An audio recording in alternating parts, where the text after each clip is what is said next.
Hello, you're watching Avenue X, and this is another Black Myth Wukong related video. And starting with this video, that will all be marked with a purple color on the thumbnail. I'll be talking about each individual major chapter of the game. And I've already made a couple of videos on Journey to the West and their relation with the game. If there's any further information that I've already talked about in those videos, I will be mentioning them in my chapter-based videos and point your way, like the shrine in the game, for you to go to those videos and find out more details. And this would be only the opening sequence animation of Black Myth Wukong. Game Science hasn't really released an official statement saying exactly what they mean by their setup of certain characters. So a lot of that is actually still open to interpretation. At the beginning, we will see Sun Wukong dressed up in his full armor, waiting there for you to click start the game, holding his 如意金箍棒, which is the staff that he stole from the Ocean Long King's palace, 定海神针, later changed into 如意金箍棒, meaning as you wish, golden banded until end staff. This staff weighs 65,000 kilos, and it's the only weapon in that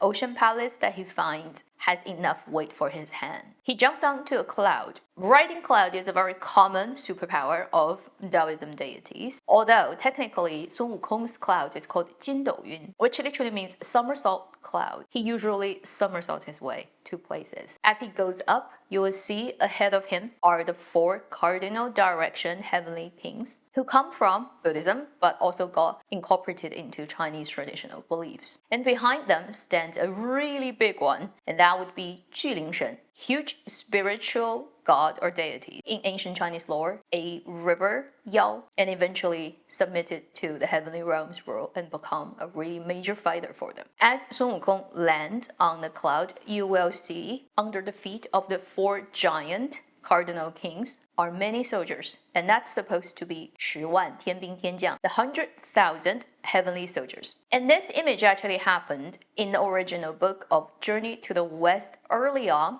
during the phase when the Monkey King caused a lot of trouble in heaven, and the Jade Emperor sent his armies and many powerful beings trying to beat the Monkey King into submission. As we see in the opening animation of the game, this is after everything Sun Wukong has achieved after he's guarded Tang Seng to get Buddha's teaching from the West and back. Yet the Celestial Palace seems to be unhappy about what is going on, so they send another round of troops. In my video talking about the cosmology of 西游记, I have already mentioned these 4 cardinal directional gods and where they come from. They often serve as the protector of Dharma, of Buddhism, and you see their sculptures usually in Buddhism temples in the first big hall. They rule the closest level of heaven to human realm. Then you see 二郎神 Yang Jian and his dog standing on the shoulder of 巨灵神. 二郎神 is a very beloved mythological character who has gone through many changes in history in terms of what's his name, what's his function, with different surnames, different family background, different powers. Eventually, during the time 西游记 was written in Ming Dynasty, he has pretty much consolidated as one coherent figure. I do go into details about who Yang Jian is in my previous video, so this is the shrine point of my video. You can click here and go to that video, find the time code I've noted, and then hear more about this character. Yang Jian is very identifiable, first as a really handsome man. Also, he would have a 3rd eye in his forehead. He also has this weapon that is a very classic spear-looking weapon in Chinese traditional weaponry called 三尖两刃刀. Then they have a long conversation. Yang Jian, in the English dub version, would say, he's not any monkey, he's monkey with merit. He's a monkey once made Buddha. And that's really interesting. You can get a brief idea about, for the particular storytelling of Black Myth Wukong, what kind of worldview that the storyteller is setting up, which is not how it actually functions in the real world. He was once made Buddha, which implies now he's no longer a Buddha, which means Buddha is a title that somebody can get given. That is completely not how Buddhism actually views being a Buddha means. Because being a Buddha is a state of being. It's like you've graduated from the school called Universe and Existence and Consciousness. And therefore, it is something that nobody can take away from you. And it's also not something you earn. It's something you find because you already have it. So in Buddhism, it's talking about every sentient being is actually a Buddha. But to different levels, you get your treasure, the gem inside you, covered up with dust, with a lot of desires, traits you've accumulated over many incarnations. You've lost sight of who you truly are. And the process of cultivation in Buddhism is to wipe it clean, so eventually the true Buddha nature gets revealed and you become Buddha. So in terms of becoming enlightened and become a Buddha, you're not seeking outside of you. You're not trying to get somebody grant you anything, for example, a title. You're literally seeking within and finding what's already there. Therefore, it's already there. It's always there, and it cannot be taken away from you. Therefore, no one can make you a Buddha. You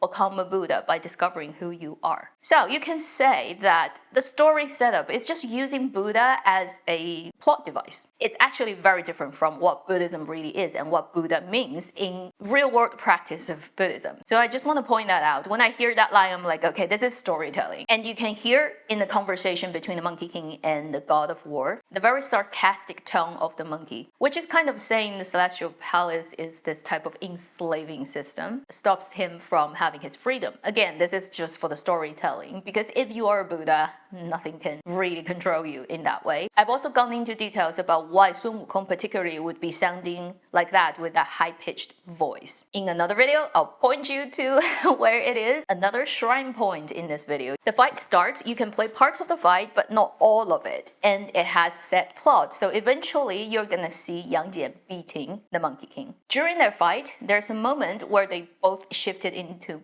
birds. And this is referring to, again, the big fight that happened in Journey to the West between Sun Wukong and Yang Jian. An epic fight where they basically exhausted all their means and still kind of couldn't figure out who wins. There's the sequence of them using the 72 transformations. Both of them know this trick, so they were competing. One shifts into one form, the other immediately shifts into their natural enemy. So a particular bird and then a particular bird of prey that eats that bird. And so Sun Wukong would be shifting into another animal, and then Yang Jian will be shifting into another animal that actually eats this animal. So they kept doing this for a big round of having the author's imagination going wild. Therefore, at the beginning animation, you see just one representation of that. They changed into bird. And if you notice what Sun Wukong shifted into, it is the bird that when you finish chapter 1, you will get on your Destined One's arm, the double irised bird. This is a magical bird in Chinese folklore mythology called 虫鸣鸟. And also in the game, it represents 眼看喜, the craving eyes. That's the English translation, where the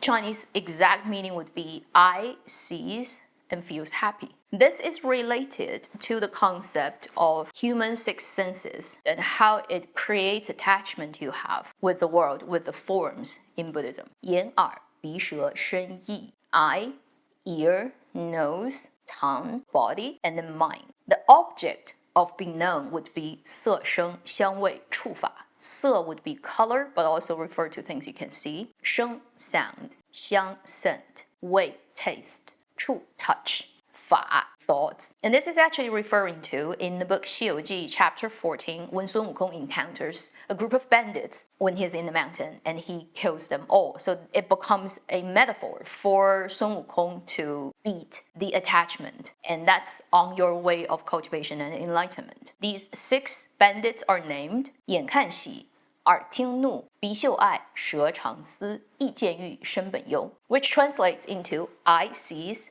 and likes. Ear hears and gets angry. Even just think about Black Myth Wukong, the game itself, and game journalism, you immediately get the idea why 耳听 is related to anger. 鼻嗅爱, nose smells and loves or falls in love with the scent. 舌尝思, tongue taste, and then start to think about something. Once you taste something delicious, you keep thinking about it. And then 意见欲 would be when you think about something and then it creates desires. And 身本忧, body, the essence of it is creating all types of attachment and worryings. These 6 bandits are named like that.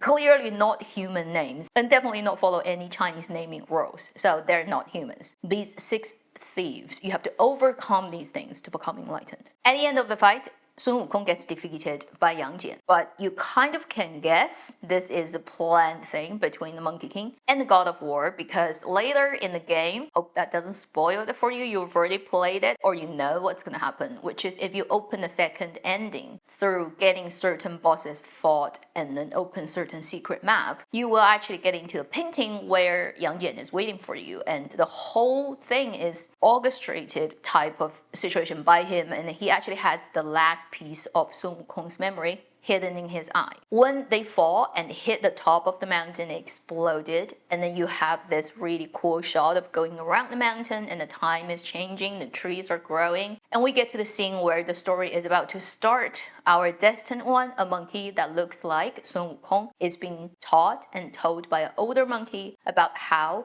in that stone, supposedly, the Monkey King is still in there, but his 6 senses, where in the game gets referred to as 6 relics, are scattered, and you have to go and find them so that you can bring the Monkey King back. So that's how you start the journey, the hero's journey as the Destined One. In terms of who the old monkey is, there are many guesses. Still, game science hasn't come out and say exactly who he is, and it's definitely open to interpretation. As for who you are, the main player, well, technically you're not Sun Wukong, although it does get referred to by gamers when they're playing. So like, I'm the monkey, yeah, you're the monkey, and you're kind of like Sun Wukong, but not exactly. But then who knows? Because when you die in the game, I've mentioned already in my previous video, you do turn into a hare, which is known to be one of Sun Wukong's magic, Shen Wan Shen, where he uses his fur to create copies of himself. So that means you have his full DNA. That means technically you're the clone, in contemporary science way of looking at it. The other thing that you cannot quite tell from this animation, but later when you play chapter 1, you probably can piece it together, which is how much time has passed. Supposedly, the journey to the west in history happened mid